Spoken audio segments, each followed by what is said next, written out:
नमस्कार, बहुत स्वागत आप सभी का। मैं हूं सौरभ शर्मा और आप देख रहे हैं हकीकत क्या है। क्या 28 फरवरी 2026 को शुरू हुआ अमेरिका इजराइल ईरान युद्ध 19 जून 2026 को खत्म हो जाएगा?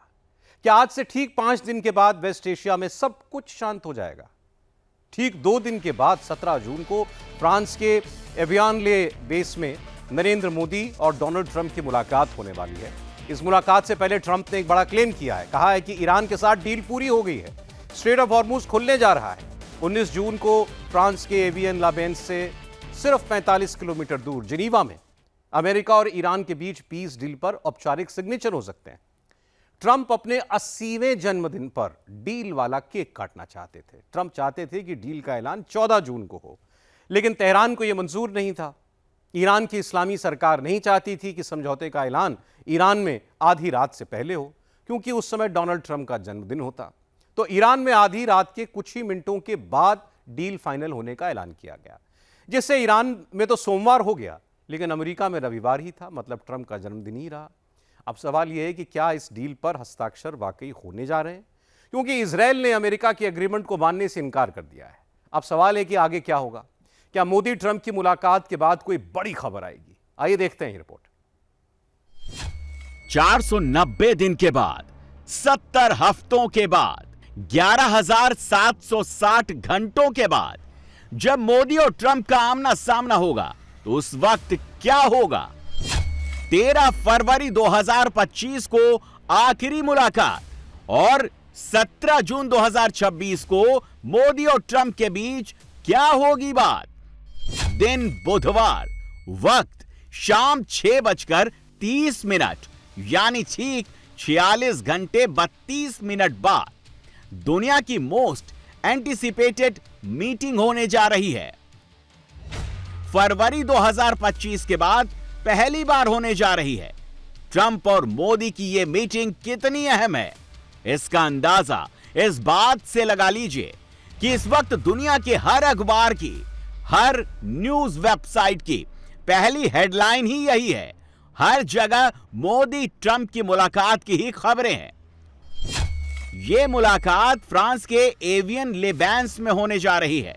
यहां 15 से 17 जून तक G7 यानी ग्रुप ऑफ 7 देशों की समिट होने जा रही है, जिसमें भारत के प्रधानमंत्री को स्पेशल गेस्ट और भारत को स्ट्रेटेजिक पार्टनर के तौर पर इनवाइट किया गया है।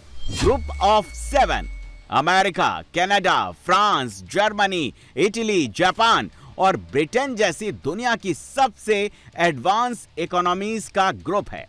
2003 में पहली बार फ्रांस की मेजबानी में G7 समिट में भारत को स्पेशल गेस्ट के तौर पर आमंत्रित किया गया था, लेकिन 2019 में दूसरी बार नरेंद्र मोदी के प्रधानमंत्री बनने के बाद से लेकर अब तक हर साल भारत G7 समिट में स्पेशल गेस्ट रहा है और मोदी ने इन सभी समिट्स को अटेंड किया है।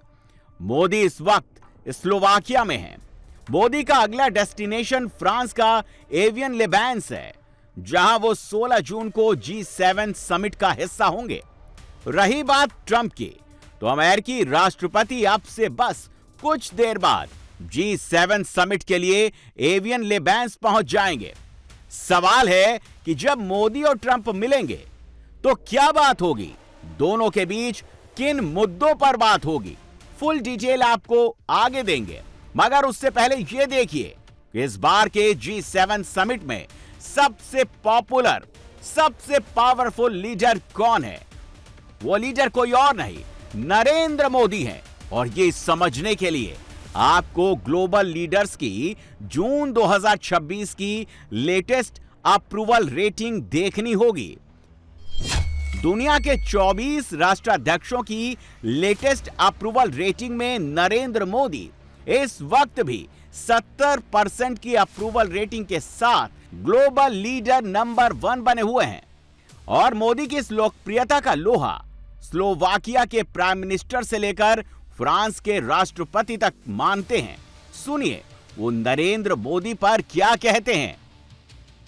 And I congratulate you to the fact that you're the longest serving prime minister in India, because for consecutively for 12 years in such a difficult environment, when you have so many political parties, it's such a comprehensive environment. This is like a political miracle, and I want to congratulate you to this. So, dear Prime Minister, I would like to congratulate you, of course, for being here, but also because a few days ago, you've become the Prime Minister with the longest serving time since the independence of India.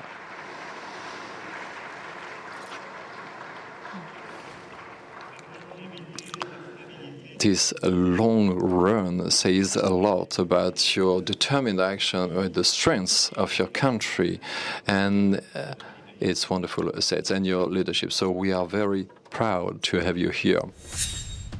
और अगर आप इसी पैमाने पर G7 देश के राष्ट्राध्यक्षों की तुलना नरेंद्र मोदी की लोकप्रियता से करेंगे तो दूर दूर तक कहीं कोई टक्कर में नहीं है।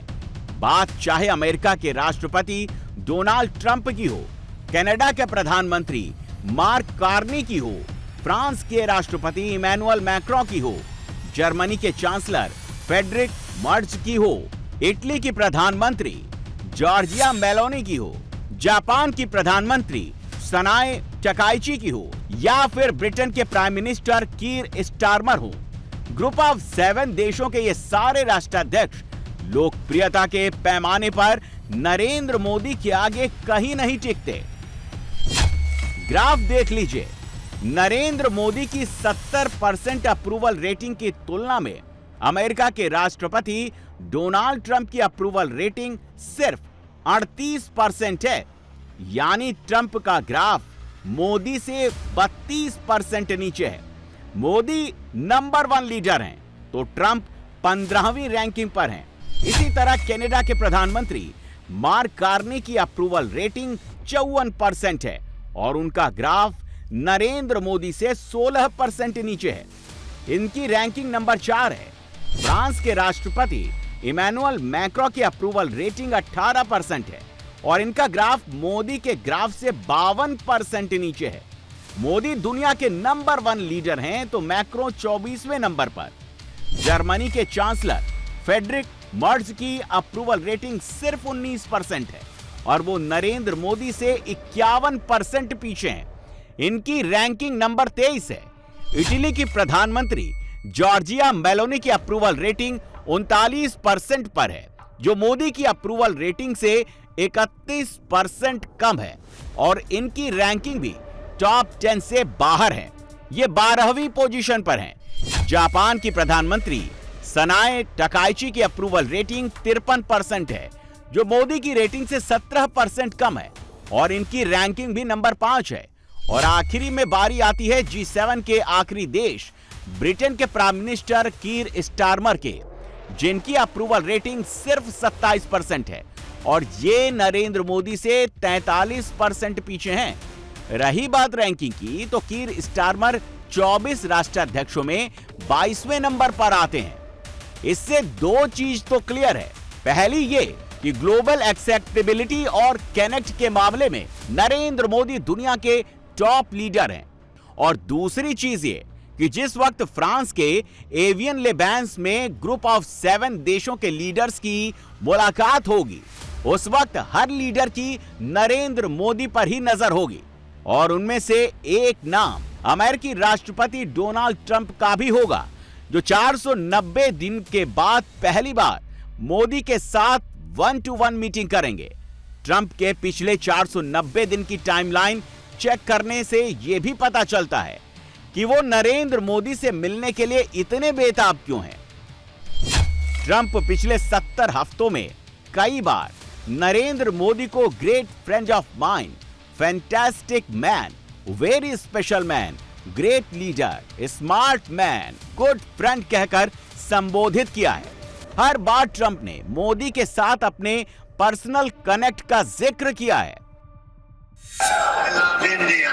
I just want to say hello to everybody.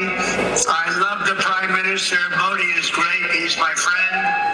And I just want to say a very, very good evening. I'm a big fan of Prime Minister Modi. It's an honor to talk and say hello to Prime Minister Modi and let him know I'm a big fan.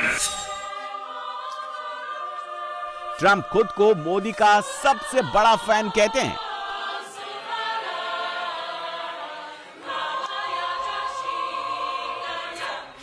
दस जून को जब मोदी भारत के longest serving elected prime minister बने थे, तब दुनिया के कई राष्ट्राध्यक्षों ने नरेंद्र मोदी को बधाई दी थी और बधाई देने वालों में एक नाम अमेरिकी राष्ट्रपति डोनाल्ड ट्रंप का भी था। अपने उस पोस्ट में भी ट्रंप ने मोदी को अपना दोस्त बताया था, ग्रेट लीडर बताया था। और अब नोट करने वाली बात यह है कि G7 समिट के साइडलाइंस पर मोदी और ट्रंप की मुलाकात होगी। यह खबर भी व्हाइट हाउस ने ही दी है। इसमें एक और ट्विस्ट है, और वो ट्विस्ट ये है कि अमेरिकी मीडिया रिपोर्ट कर रहा है कि प्रधानमंत्री नरेंद्र मोदी को फोन पर 5 बार संपर्क करने की कोशिश में नाकाम रहने के बाद ट्रंप ने भारत की मुख्य मांगों को व्यापार समझौते में मान लिया। तब जाकर मोदी ने फ्रांस में ट्रंप से मिलने के लिए हामी भरी। सबसे दिलचस्प बात यह है कि अमेरिका ने 17 जून को मोदी ट्रंप की बैठक को अपने आधिकारिक कार्यक्रम में शामिल कर लिया, लेकिन भारतीय सरकार ने अभी तक नहीं किया। मोदी के कार्यक्रम में सिर्फ इतना लिखा कि G7 समिट के दौरान अन्य नेताओं से द्विपक्षीय बैठकें होंगी। इससे यह चीज तो क्लियर है कि मोदी के साथ होने वाली इस मुलाकात को लेकर अमेरिका ज्यादा एक्साइटेड है।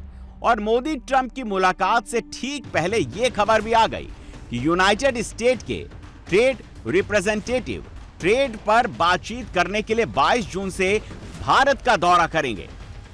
यानी ट्रंप को भनक लग गई कि 17 जून को अगर मोदी उनसे मिलते हैं तो कुछ कड़वी बातें कह सकते हैं। हाल फिलहाल में हॉर्मुज स्ट्रेट में जो घटनाक्रम हुआ, उस पर ट्रंप से सवाल जवाब कर सकते हैं, अमेरिका को कटघरे में खड़ा कर सकते हैं।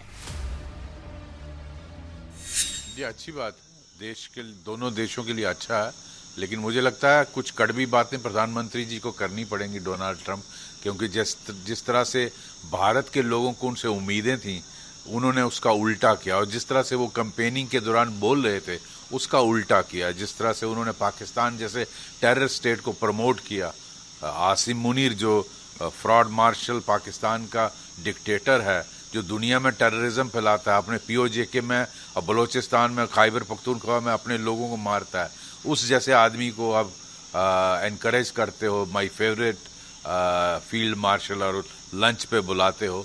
तो मुझे लगता है कुछ कड़वी बातें हैं, लेकिन मुझे उम्मीद है प्रधानमंत्री जी उन बातों को डोनाल्ड ट्रंप जी को कहेंगे कि ये ना सिर्फ भारत के लिए, पूरी दुनिया के लिए अच्छा नहीं है।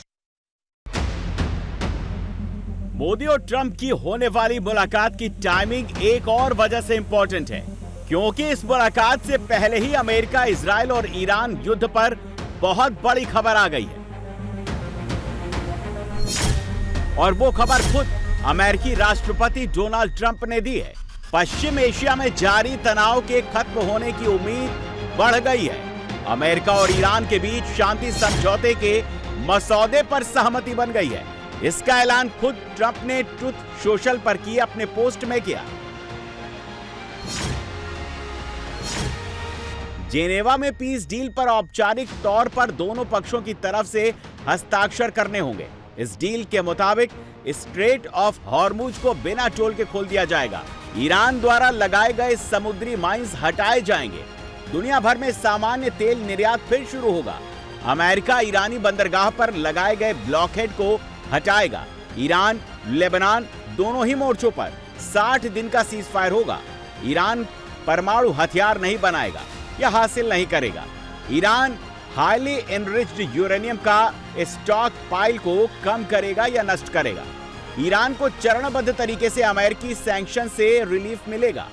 ईरान के फ्रोजन असेट्स की कुछ राशि रिलीज हो सकती है। ट्रंप के ऐलान के बाद खुद प्रधानमंत्री मोदी ने स्लोवाकिया में रहते हुए एक्स पर पोस्ट किया और इस डील को पूरी दुनिया के लिए राहत की खबर बताया। लगे हाथों मोदी ने इशारों में अमेरिका को सलाह भी दे डाली कि जो सहमति हुई है उसे पूरी तरह हासिल किया जाए। नरेंद्र मोदी इतने पर नहीं रुके। G7 समिट के लिए फ्रांस पहुंचने से पहले मोदी ने स्लोवाकिया से आगे का टोन सेट कर दिया। कह दिया कि अब वक्त आ चुका है जब वैश्विक संस्थाओं को खुद को बदलना होगा। मोदी का इशारा यूएनएससी की तरफ था, जिसमें अमेरिका शामिल है।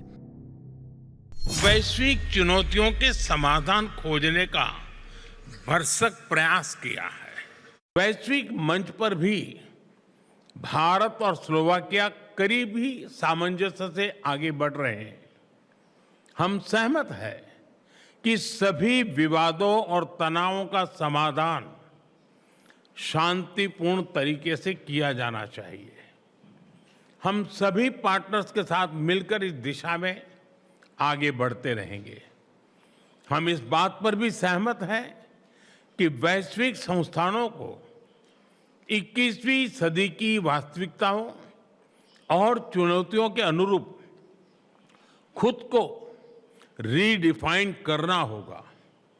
इस विषय पर हम वैश्विक प्रयासों को सशक्त बनाने की दिशा में काम करेंगे। ट्रंप ने डील का ऐलान करते वक्त अपने पोस्ट के आखिरी लाइन में लिखा, लेट द ऑयल फ्लो। और भारत के लिए अच्छी खबर यह है कि दिशा नाम का एलएनजी टैंकर उन कमर्शियल जहाजों में से एक जहाज है जो डील की खबर आने के बाद स्ट्रेट ऑफ हॉर्मुज से सुरक्षित बाहर निकला है। धैर्य और शांति से बड़ा कोई योद्धा नहीं है। और मैं शुरू से कहता रहा कि रात भर का है मेहमान अंधेरा किसके रोके रुका है सवेरा। तो जो युद्ध होता है, जंग होती है, वो टेम्परेरी होती है, लेकिन जख्म जो है वो परमानेंट देखी जाती है।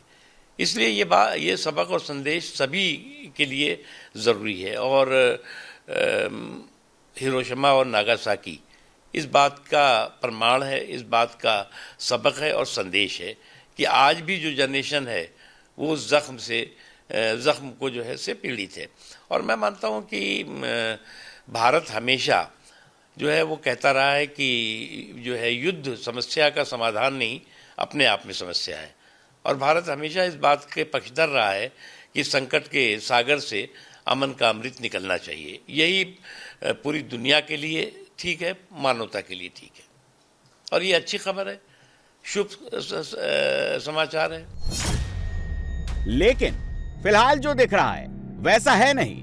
आधिकारिक साइनिंग भले ही 19 जून 2026 को स्विट्जरलैंड में होने की संभावना है, मगर इजराइल ने इस डील का विरोध किया। इजराइल के नेशनल सिक्योरिटी मिनिस्टर ने साफ साफ कह दिया, ट्रंप जिस एग्रीमेंट की बात कर रहे हैं उसमें इजराइल इत्तेफाक नहीं रखता। इजराइल अपने फैसले खुद लेगा।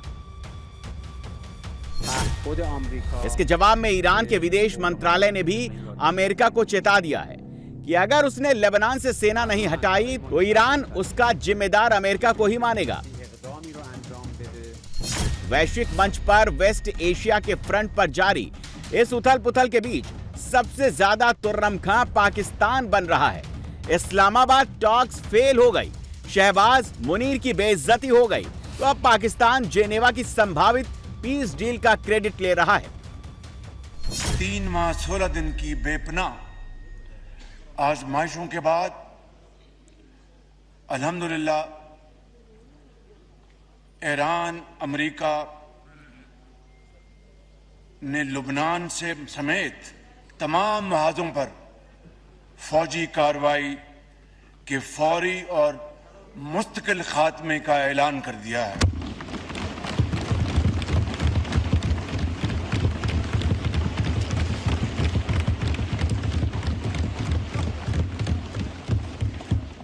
जनाब स्पीकर, इस तारीखी मुआहदे की